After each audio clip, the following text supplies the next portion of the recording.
Saturday afternoon listening to me. So hopefully something will resonate with you. Now my journey is so boring and simple. It fits on one slide. And then we probably can knock it out in 5 minutes. My journey, I was born in Iowa, but I moved to Nebraska when I was pretty young. So I was raised and educated in Nebraska. I went to school in a small town in Nebraska called Clay Center. Anybody heard of it? It's teeny tiny. It's just outside of Hastings. You know where Hastings is. And then I came to college at UNL. And I didn't really have a life. And so I just went to classes all the time, went to school all the time. So I graduated with my undergraduate degree and a master's degree in 3 years.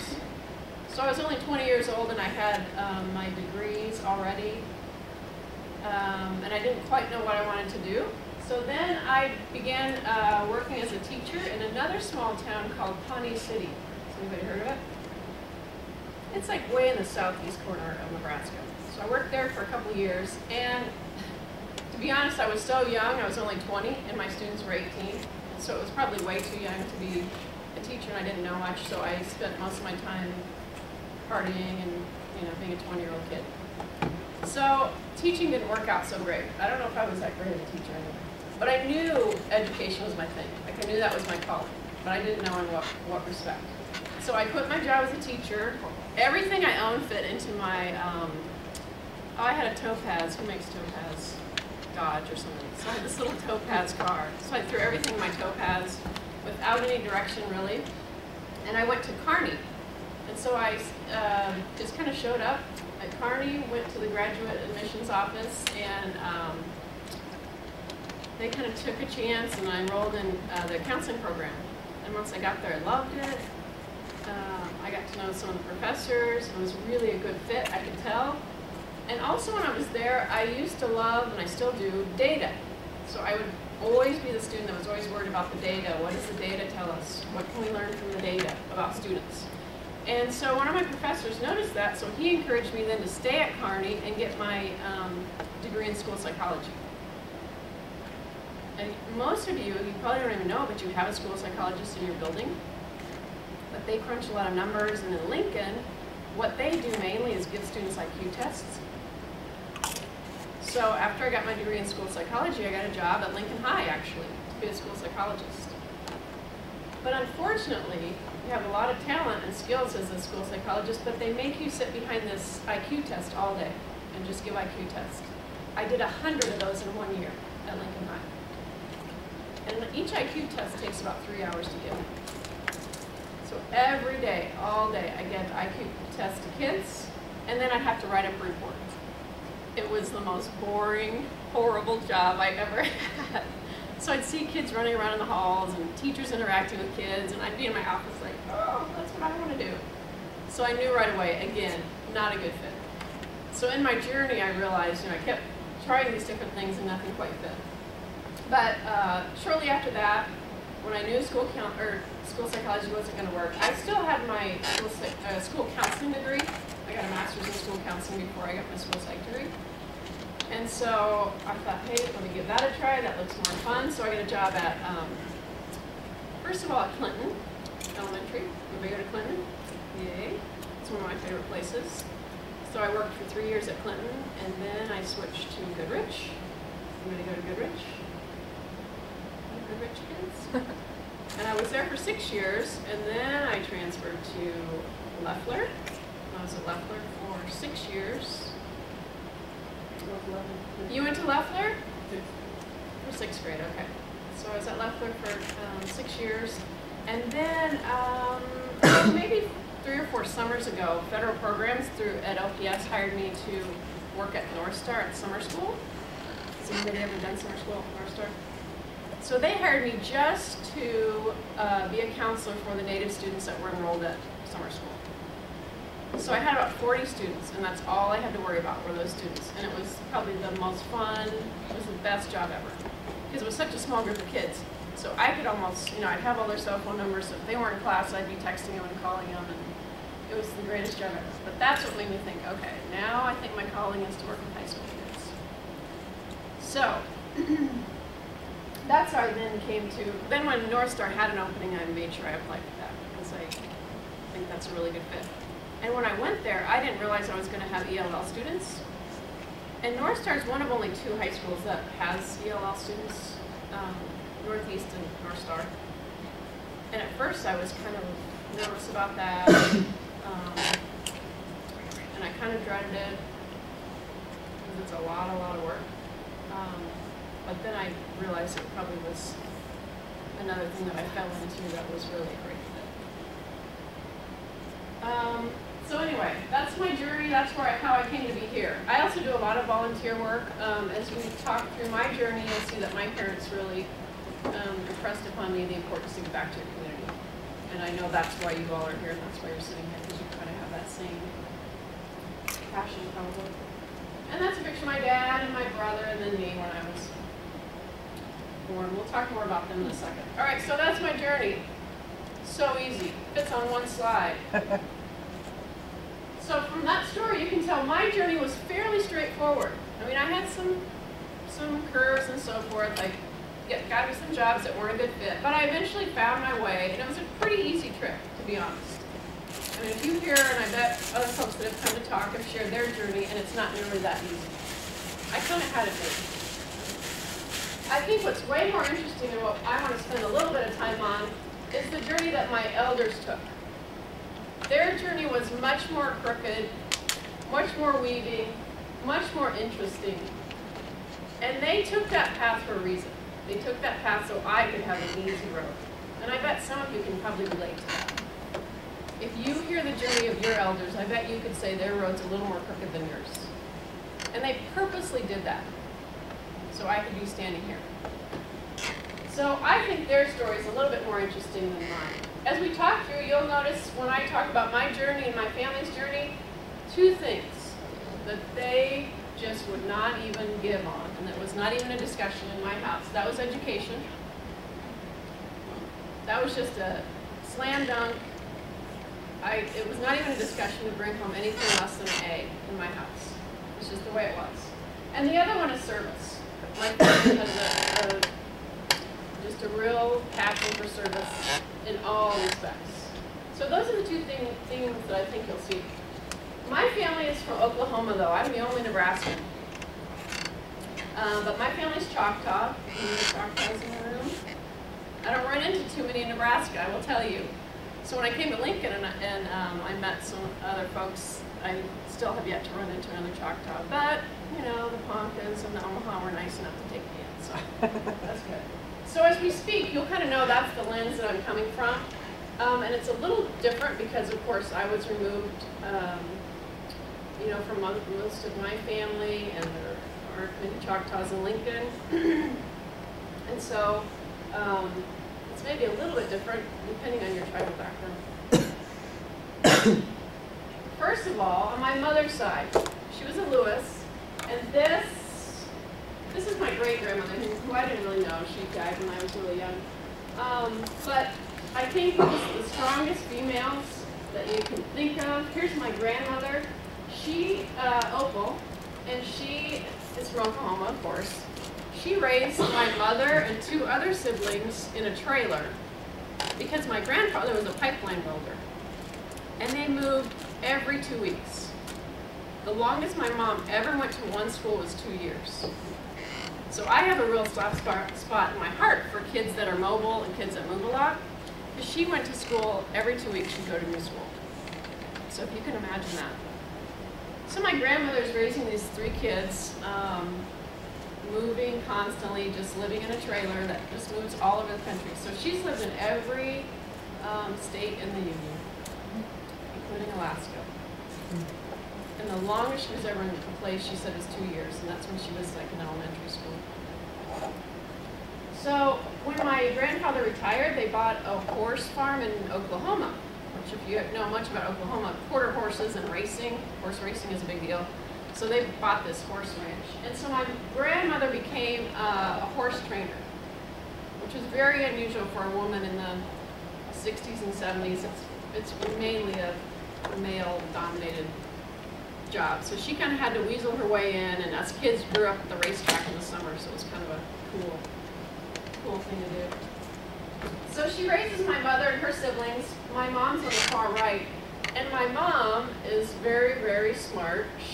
Even though she moves schools every 2 weeks, I don't know how she did this, because I don't know how you gain the curriculum or how you know what you're doing, but she went on to go to college at Oklahoma State, and she got a degree in the late 50s in chemistry, which is, again, almost unheard of for a woman.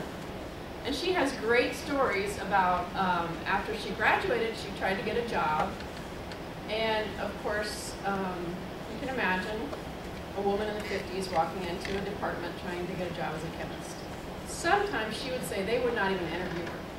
She started to try to get into an interview by putting just her initials. She would apply under, her name was Carol Crystal Lewis, so she'd put C.C. Lewis just so she could get an interview. But at one point she said she even showed up for an interview and they walked out to greet her and they said, "Hey, you're a woman." And she was like, "Yes, I am." And so they wouldn't even interview her. So she has a lot of really fascinating stories about trying to be a groundbreaker, but you know, that was hard to do in the 50s. But she ended up getting a pretty good job at Oklahoma State in her college, working in the chemistry department.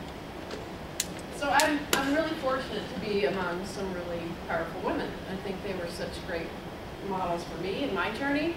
But as you can see again, they took roads that were kind of crooked and not always easy. And they did that again so that my road would not be so crooked. So then on the Townsend side, this is my grandfather, Clark. And he attended an Indian boarding school in Oklahoma. That's Clark right there. That's one of the only pictures I have of him. But that's a boarding school in Oklahoma. And I wish I knew more of the stories, but my father would tell some of them. But it's kind of the classic story where he would have to, Hartshorn is quite a ways from his hometown. So his dad would put him on a horse, and they'd ride for 3 days to get to his school, and they'd just drop him off, and they wouldn't see him again until the end of the year. And my great-grandparents didn't even speak English, but they knew they wanted their son to be educated and learn English. And my grandfather didn't have to go to boarding school. I'm not sure why, because you do hear stories about Native kids that had to go to boarding school. He didn't have to, but his parents they said, "It's what you're going to do. You're going to get educated."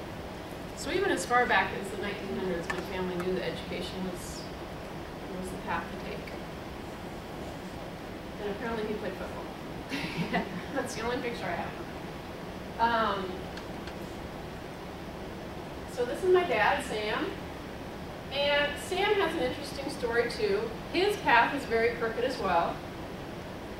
Sam was one of 13 kids. And my dad was one of the younger kids that was a male. There was a bunch of kids, then several females, and my dad, and several more females. And so with 13 kids, they decided they could only afford to send one kid on to college. Everybody finished high school, which was pretty amazing in those days too, 13 kids. And we're talking rural Oklahoma. They never lived on a reservation or anything, but they lived in a rural setting in Oklahoma. And they decided my dad was the one that was going to go to college. So, at first, he was a pretty good student, always a good student, but he, as a pretty young guy, like 15, now I can't imagine sitting my 15-year-old off, but he went off to work on the pipeline as a welder also. And so at 15, he was making tons of money. I mean, in those days, it was tons of money as a welder. But his family insisted that he come back and go to school. So out of all those kids, he was the only one that was able to attend school, and he too then ended up going to Oklahoma State, and that's where I met my mom, and he got his teaching degree. So he, after he got his teaching degree, it was really hard to find a job. Because again, he was a young guy, young Native guy, nobody really wanted to hire him. So he finally got a teaching job in Iowa, in a small town in Iowa called Sidney. Anybody heard of it? They're famous for their rodeo. You've ever heard of that? But he did finally get a job teaching in Sidney. And while he was there, all of his kids were born, so he has a wife and 3 kids. He started going to graduate school at UNO, because it's not too far to drive to UNO. So he ended up getting his administrative degree, so he could be a school administrator. But again, he was a young guy with a bunch of degrees and not a lot of experience. So nobody really wanted to hire him either.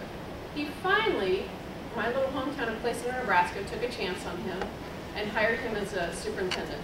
And so my dad then served as a superintendent for schools in Clay Center for, like 32 years.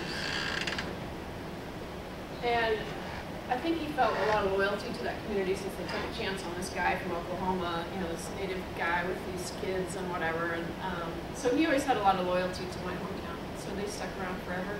My dad is deceased, but my mother still lives there to this day. Here's a picture. This one's is pretty old, but that's my dad and some of his siblings. My dad's the guy at the far right. All of his siblings, even though they didn't go to school, they all had a real sense of service to the community and to the tribe. So at one point or another, they've all worked for the tribe. Several of my aunts and uncles are fluent in Choctaw, so they would act as interpreters. And that's at their high school. They had some big thing at their high school. Because of course with 13 kids, they made a big impact in their high school, so they all would go back to that. And lots of Native families. The military has been a big draw for my family. So lots of folks have served. This is my dad in the Army. I'm not sure what year that was. This is my sister. She is an attorney for the Air Force. She's in the JAG. This is my nephew. He's a student at the Naval Academy studying nuclear engineering in Annapolis. This is a cousin of mine. She was a Choctaw princess last year. She did a lot of service for the tribe. And then this is my sister right here. She was appointed by the governor of Iowa as the director of the Civil Rights Commission for Iowa. And so when I think about that crooked path, and I think just a couple generations ago, when my family didn't even speak English, you know, I bet, you know, just the idea of just 2 generations is all it took that for myself and my siblings to have this incredibly easy, great journey. And to, I think, come that far. Like, I bet they could never imagine that they're just two generations away would be doing things like, you know, being attorneys and running the Civil Rights Department. I bet they would never, ever dream that would happen. But, again, it's because they chose to take that kind of tough, crooked path. And I think, too, with that emphasis on education, they knew that's what would make the difference. So, of course, when we think about this, and even though, you know, I'm sure tribally we come from a lot of different tribes in this room, the one thing we probably have in common is that sense of family and what a difference they make for us. All right, so that gives you just a little piece of my journey not being that exciting, but knowing where I came from. Do you all have questions about that? Anything you want to throw in? Anything resonate with you? Anyone have a life story? I just want to ask, because you said you went to UNL, I was just curious, did you live on campus and where? I lived on campus for 1 year. I lived at Schramm Hall. Okay. I went to college in '84. But I just lived there for a year and then I moved off campus with friends. Did you live on campus? I used to live in Capital for the past 3 I had years. friends who lived there. Yeah, and I know that's why I was curious, because I know with the UNL, living on campus is a big thing. At least a year. And are you involved in Unite? I am not. I don't know if that was around when I was a college kid. No. What year did you graduate? 87. Yeah, I would have been around. Were they? Mm-hmm. I was just out of the loop. Other questions? Did anybody watch Oprah? Back before she was on oxygen, just like plain old Oprah. Nobody ever saw it? Well, Oprah would always have what she called aha moments. So she'd be talking to the guests and they would say something and she would make a big fuss about, oh, that's my aha moment. Now I think it's different. I don't have oxygen, but I think it looks different. So I'm going to give you guys each one of these little sheets. And as we talk today, because I've got some videos I want to share with you and some, hopefully, things that trigger some discussion for us. But if you have aha moments, anything you go, okay, I need to write that down, I need to think about that, put this on the pink sheet, would you? So it's just kind of your note sheet. I'm at North Star. I think it's a great school. Go Gators. Yes, we're the Gators. Lisa's daughter graduated from there. Rocky. Yes. And I'm in the northeast alum. Link. Blast off. Weak link. I'm coming We from know. that area. What's that? North Star. You guys are mean. Yeah, North You Star. said to Francisco, we were like weak links. Yeah. And he's like, you guys are mean. Ninth graders. So the first half of the alphabet for ninth grade. Wouldn't And have then I been. have ELL students. Most of the students that we have at North Star, the ELL students, are Middle Eastern. So we have a big population of Arabic students and Kurdish students. So I work with a lot of Arabic students, Kurdish students. But that's what's fun about North Star, is it's really diverse. And I know the schools that you guys listed too are also diverse, but it's kind of great to have ELL students, don't you think, Rachel? Like it just adds a neat, I think a neat layer to our high school. Okay, the second thing we were going to try to address today was about being an educator. And we have one future educator, maybe more, we'll see. So let's talk just for a second about what it takes to be an educator. Sounds simple, but you at the very least need your bachelor's degree. You already have yours, right? Right, but I want to ask you to ask Yes. these guys something. Okay. Ask them the one question, and the first person that raises their hand, I don't know, we'll give them something. Give them a brownie. Who knows? Actually, let me whisper it. I don't know. She's like got her hand on the buzzer. I'm trying to win.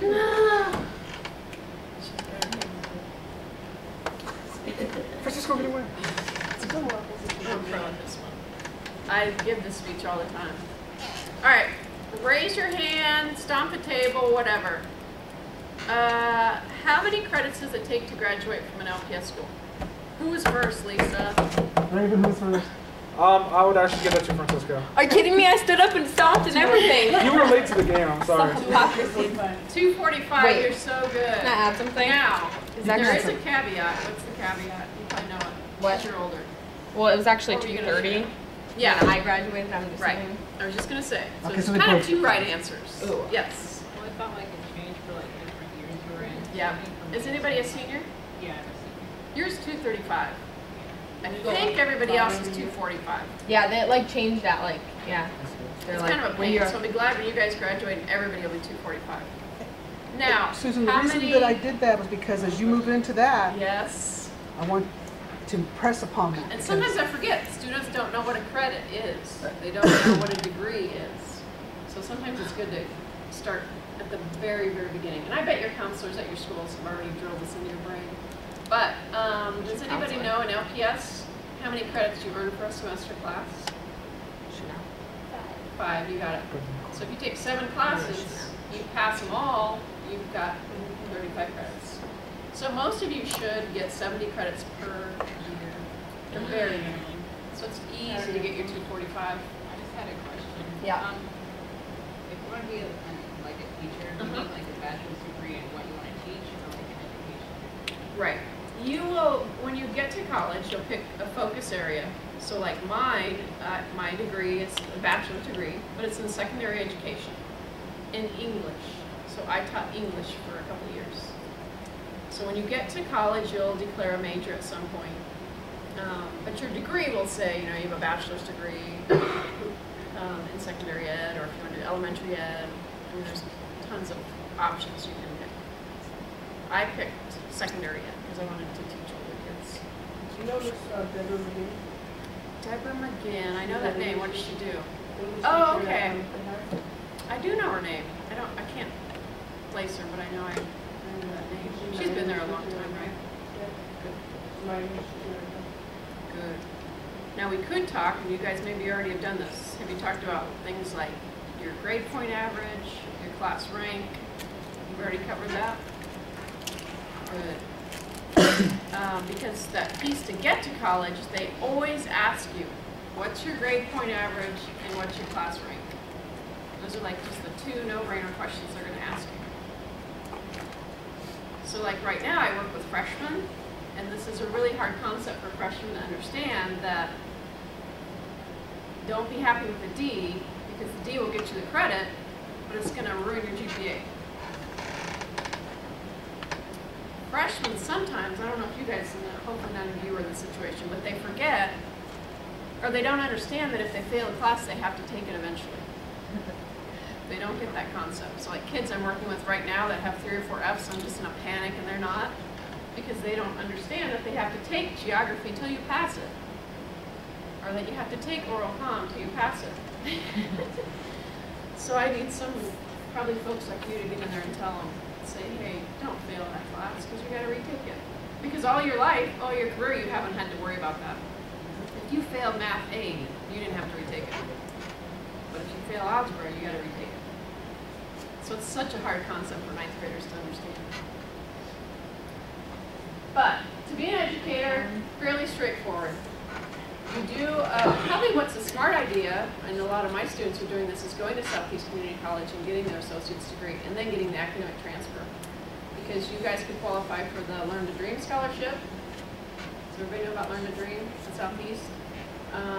Get your, how many credits does that get you for? It's like, I think it's 45. yeah, 45 credits.